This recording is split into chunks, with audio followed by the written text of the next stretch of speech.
Hello friends, welcome to wifi English grammar में आज फिर एक नए टॉपिक के साथ। अभी तक आपने जो एक्टिव एंड पैसिव की जो सीरीज चल रही है उसी को कंटिन्यू करेंगे। आइए डिस्कस करते हैं। अगर आप चैनल पर नए हैं तो चैनल को सब्सक्राइब करें, ज़्यादा से ज़्यादा लोगों तक पहुंचाएं। और अगर आप एक्टिव एंड पैसिव वॉइस नहीं कर पाते हैं तो सबसे ज़रूरी है कि टेंस आप सीखें। टेंस प्लेलिस्ट में है, आप वहाँ पर जाएँ। पूरा जितना भी टेंस है मैंने सब पढ़ाए हुए हैं। आप जाएँ तो टेंस वहाँ पे देखें, फिर उसके बाद एक्टिव एंड पैसिव वॉइस सीखें। जब तक आप एक्टिव एंड पैसिव वॉइस को सीखने के लिए जब तक आप टेंस नहीं सीखेंगे, आप एक्टिव एंड पैसिव वॉइस नहीं बना सकते हैं। आइए डिस्कस करते हैं। सबसे पहले जानना है मुझे कि अगर एक्टिव वॉइस मेरा फ्यूचर इंडेफिनिट टेंस में है, जब उसका पैसिव वॉइस बनाएंगे तो फ्यूचर कॉन्टिन्यूअस टेंस में बदला जाता है। थोड़ा मैं यहाँ पे एक चीज डिस्कस यहाँ पे कर दूं कि टेंस में मैंने अच्छे से वहाँ पे डिटेल में समझाया है, तो टेंस ज्यादा देखें वहाँ पे। देखिए, आई और वी अगर दिया जाएगा तो आई वी के साथ यहाँ चेंज जब करेंगे तो चेंज करने पर विल बी का यूज करेंगे।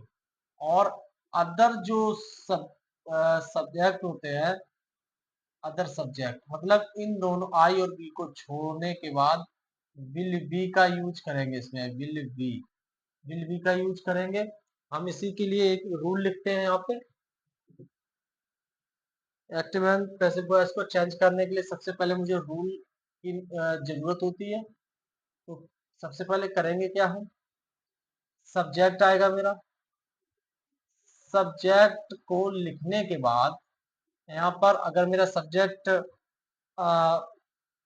अगर होगा मतलब आई भी नहीं होगा तो बिल बिल और आई भी अगर होगा तो सैल प्लस बी उसके साथ जरूर आएगा। कहने का मतलब ये है बिल बी और सेल बी।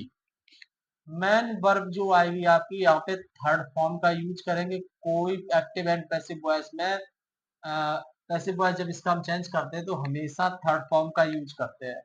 उसके बाद मुझे बाई का यूज करना है। उसके बाद जो और सब्जेक्ट होता है उसे हम ऑब्जेक्ट फॉर्म में लिखना पड़ता है। मुझे यहाँ पे ध्यान रखना है, सबसे इंपॉर्टेंट बात यह है कि बाई के बाद ऑब्जेक्ट फॉर्म में लिखना पड़ेगा।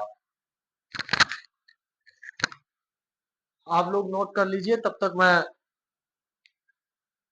आपको एग्जांपल कराता हूँ। आइए हम एग्जांपल के थ्रू समझते हैं। पहला एक्टिव दिया गया है आपको, he will do it again.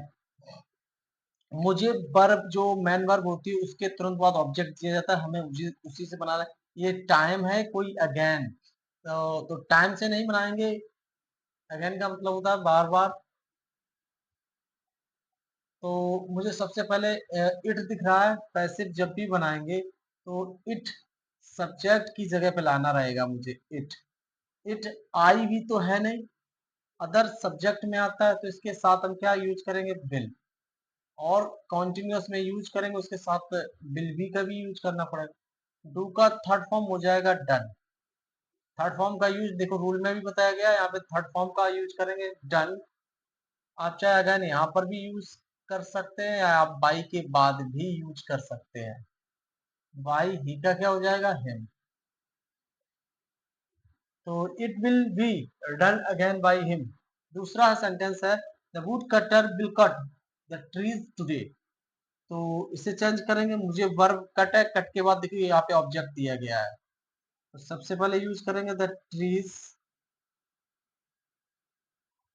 Trees will है, विल यूज करेंगे। विल नॉट, अरे सॉरी, विल के बाद यूज करेंगे वी। ट्रीज विल भी, कट तीनों अवस्था में कट ही रहता है, कट। अब यूज करना है टुडे। यूज इधर कर दो, चाहे बाई के बाद भी यूज कर सकते हैं। Today by the woodcutter, the woodcutter. तो ध्यान रखना, the trees will be cut today by the woodcutter. Next sentence है, he will not help me. ये नेगेटिव है, हमने दो दो सेंटेंस लिए हैं। तो देखिए यहाँ पे मी दिया है, मी को जब सब्जेक्ट की जगह पे लाएंगे तो ये क्या बन जाएगा, आई। और आई के साथ हमने क्या बताया था, सेल। सेल बी यूज करेंगे, सेल बी। नॉट बी है तो नॉट यूज करेंगे, नॉट सेल नॉट। उसके बाद मैं बी यूज करूंगा। हेल्प का थर्ड फॉर्म हो जाएगा हेल्प्ड। थर्ड फॉर्म का यूज करना है हेल्प्ड। ही का वाई लगा कर क्या हो जाएगा, हिम यूज करेंगे। I shall not be helped by him. Next sentence है, अगर आप लोग को नहीं दिख रहा है थोड़ा ध्यान देना है बात पर। तो मी है, मी का क्या हो जाएगा इधर, आई। और आई के साथ मैंने क्या बताया, शैल। नहीं के लिए नॉट, जो नॉट लगा है नॉट यूज कर देंगे, नॉट उसके बाद बी यूज करेंगे। I shall not B. अब ब्लैम, ब्लैम का थर्ड फॉर्म हो जाए ब्लैम्ड। ब्लैम्ड उसके बाद यूज करेंगे, ब्लैम्ड के बाद दिया गया है by my younger, younger brother.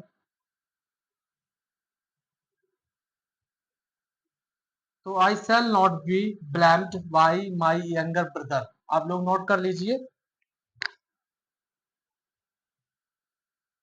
आइए हमने कुछ सेंटेंस और लिए हैं, आइए इन्हें डिस्कस करते हैं। ये फर्स्ट इंटरोगेटिव सेंटेंस है। और फर्स्ट इंटरोगेटिव हमने दो लिए, सेकेंड इंटरोगेटिव के लिए और एक हु वाला लिया है। इन सबको हम डिस्कस करते हैं कैसे बनते हैं। आइए कैसे लिखते हैं। Shall I do this work tomorrow. तो मुझे टाइम से नहीं बनाना है, मुझे वर्ब जो मेन वर्ब है उसके तुरंत बाद जो दिया जाएगा ऑब्जेक्ट उसी से बनाना है। ये दिस वर्क है, ये ऑब्जेक्ट है, ऑब्जेक्ट को लाकर मुझे सब्जेक्ट जगह पर रखना है। उससे पहले आपको जैसे फर्स्ट इंटरोगेटिव का यूज शुरू में किया गया, सेल का यूज किया गया, आपको भी इसके अकॉर्डिंग यहाँ पर यूज करना है। तो अगर आई या बी होता तो उसके अकॉर्डिंग यहाँ पे सेल यूज हो जाता है। यहाँ पे दिस वर्क दिया है, अदर चीज है, अदर सब्जेक्ट है, तो इस जब यहाँ पे यूज करेंगे तो इसके अकॉर्डिंग क्या आएगा, विल। और this work, this work, this work के बाद मुझे बी यूज करेंगे। बी क्योंकि फ्यूचर इंडेफिनिट को फ्यूचर कॉन्टिन्यूअस में चेंज कर रहे हैं। और डू का थर्ड फॉर्म हो जाएगा डन। डन बाई आई का क्या हो जाएगा, मी। यहाँ पे टाइम भी दिया गया, टाइम को चाहे इधर लगा दें आप, टुमारो। ठीक है, ये भी उसमें बनेगा। Will you give me, next है will you give me some money. तो यहाँ पे दो ऑब्जेक्ट दिए गए, एक ये और एक ये। हमने जब शुरू में पढ़ा रहा हूँ तो मैंने दोनों, जब फर्स्ट लेक्चर में हमने वहाँ पे अच्छे से डायरेक्ट डायरेक्ट ऑब्जेक्ट होता है, एक इनडायरेक्ट ऑब्जेक्ट है।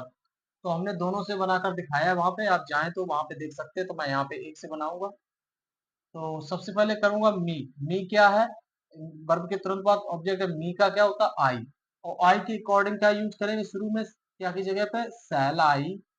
वी, गिव का थर्ड फॉर्म गिविन हो जाएगा, गिविन। गिवन के बाद जो बचा हुआ ऑब्जेक्ट यहीं पे जोड़ देंगे, some money. Some money by you, you को यू ही रखेंगे। नेक्स्ट सेंटेंस है, सेकेंड इंटरोगेटिव का है। इसे यहाँ पर डब्ल्यू एच वर्ड यूज हुआ है। तो जब अगर एक्टिव में डब्ल्यू एच वर्ड यूज हो तो मैं भी जब पैसिव उसका बनाऊंगा तो वहां पर भी डब्ल्यू एच वर्ड यूज करूंगा। तो जैसा वर्ड लिखा है वैसा ही लिख देंगे उसमें भी। अब क्या करेंगे, ए लेटर के अकॉर्डिंग यहाँ पर हम विल यूज करेंगे। Will a letter, a letter B, write का थर्ड फॉर्म रिटन हो जाएगा, written by you. Next sentence है, when will C give me a mobile. उसी प्रकार जो अभी हमने समझाया था, यहाँ पर भी ऑब्जेक्ट दिया गया तो यहाँ पे सेकेंड इंटरोगेटिव जैसा वर्ड लिखा हुआ है वैसा ही लिख देंगे। व्हेन, मी के अकॉर्डिंग यहाँ पे सेल हो जाएगा, सेल। और मी है, मी का क्या हो जाएगा, आई। बी, गिव का third form given, a mobile mobile by C का क्या हो जाएगा हर। अगर आप चैनल पर नए हैं, आपको चेंज करना नहीं आता है, बाई के बाद ये चेंज हो जाता है, कैसे होता है, तो फर्स्ट लेक्चर में हमने वहां पे पूरा डिस्कस किया, छोटी छोटी सब बातें बताई वहां पे, तो जाए वहां पे देख सकते हैं। नेक्स्ट सेंटेंस है हु वाला।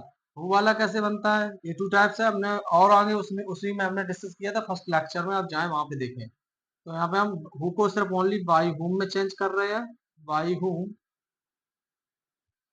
बाई हुम दिस वर्क के अकॉर्डिंग यहाँ पे क्या हो जाएगा, will this work, this work be, और डू का थर्ड फॉर्म हो जाएगा डन। तो ये why home will this work be done. तो ये हमने कुछ सेंटेंस आपको डिस्कस किए हैं। अगर आपको जो भी हमने एक्टिव से पैसिव चेंज किया, अगर आपको अच्छे लगे तो चैनल को सब्सक्राइब करें, लाइक करें, शेयर करें, ज़्यादा से ज़्यादा लोगों तक पहुंचाएं। और मैंने इसी चैनल पर एक स्टोरी भी दी है, आप उसे देखें। ये जो हाई स्कूल के जो लोग प्रिपरेशन कर रहे हैं उनके लिए वो स्टोरी, अगर आपकी डिमांड होगी तो मैं और स्टोरी बनाऊंगा, तो आपको उससे लाभ मिलेगा जो अंग्रेजी का जो पेपर होगा उसमें। तो आप जाएं वहां पर, प्लेलिस्ट में एक स्टोरी पड़ी हुई है, आप देख सकते हैं। Thank you.